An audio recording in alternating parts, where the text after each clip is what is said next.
Good afternoon, dear subscribers and our guests. Thank you for staying with us. Today we have a somewhat philosophical message for you, our dear ones. How do we achieve harmony with our own body? Is it even possible? What can we say about diets? Well, diets do work. Probably anyone who has ever tried living on a schedule of salads and plain chicken knows that.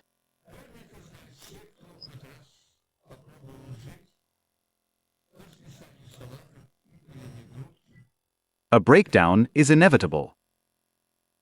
Not because a person lacks willpower, but because waging war against your own body is a battle you're destined to lose.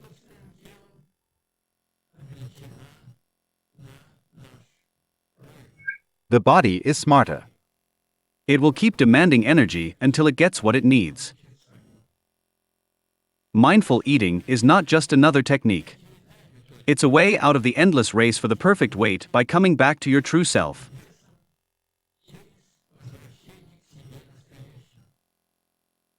We eat without noticing the food. The plate empties while our eyes scroll through the news feed. The mind is busy, the stomach is working. In silence. And then a second slice of cake finds its way into your mouth.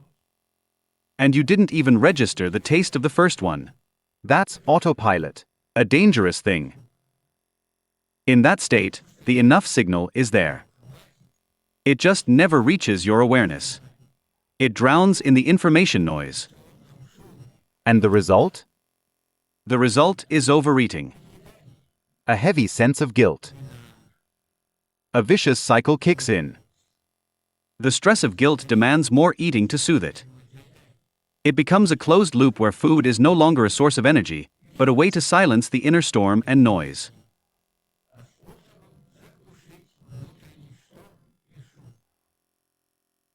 The hunger scale, a digital mirror of your feelings. How do you know when it's time to eat? Intuition often stays quiet. Suppressed by years of restriction, you need a reference point. A scale from 1 to 10 helps translate vague feelings into something concrete. 1 point. Your body is shaking, your hands are trembling, ravenous hunger. 2 to 3 points. Your stomach is making itself known insistently. Food is all you can think about. 4 to 5 points. A gentle rumble. The perfect time to sit down and eat. 6 to 7 points. Fullness. A sense of satisfaction. Lightness. 8 to 9 points. Your stomach is stuffed. It's hard to breathe. Movement causes discomfort. 10 points. Pain, nausea. Complete aversion to food. The idea is simple. Start eating at a 3 to 4, stop at a 6 to 7. Most people ignore the mild signals and wait until they're ravenously hungry. The result is predictable. They devour everything in sight. Others eat like they're stocking up, pushing all the way to an 8 or 9. The body doesn't understand these extremes. It fights back with extra pounds. Pause before the first bite. The art of hitting the brakes. Speed is the enemy of satiety. The fullness signal travels from the stomach to the brain in about 20 minutes. Remember that, 20 minutes. If you wolf down lunch in 5 minutes, you're guaranteed to overeat. You simply won't have enough time to realize you're already full.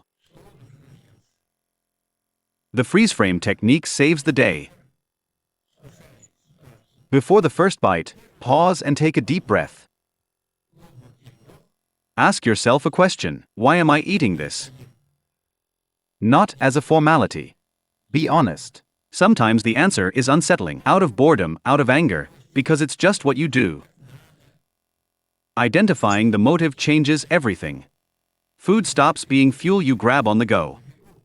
It becomes a ritual. Put the phone away, turn off the TV, just you and your plate, eating slowly and chewing thoroughly. You end up eating less and enjoying it more.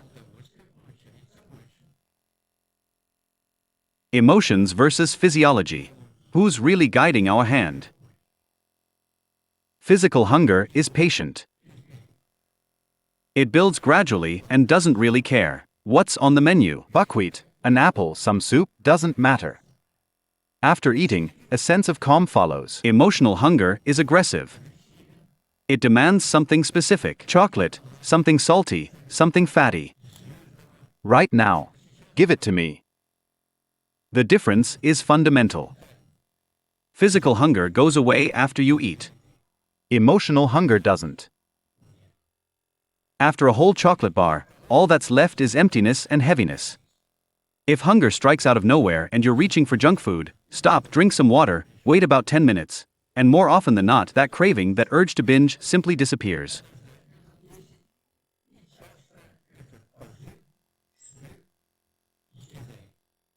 Turns out, food wasn't what you needed at all.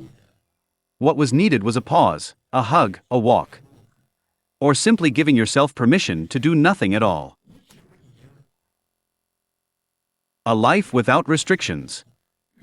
Mindful eating doesn't promise you'll drop 10 kilos in a month. It's not a sprint, not a marathon. Everything comes off slowly, but it doesn't come back, because your whole relationship with food changes. There are no bad foods, in quotes. There's only choice. Today you feel like a salad, tomorrow pasta, and that's perfectly fine. The guilt disappears.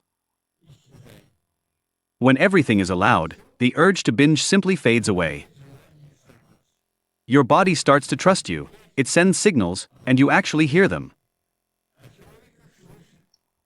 It's challenging at first, yes, it takes awareness, but freedom from being dictated to is absolutely worth it.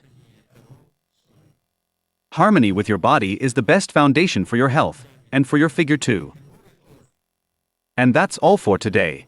Please take our insights with you and put them to good use. Here's to your health.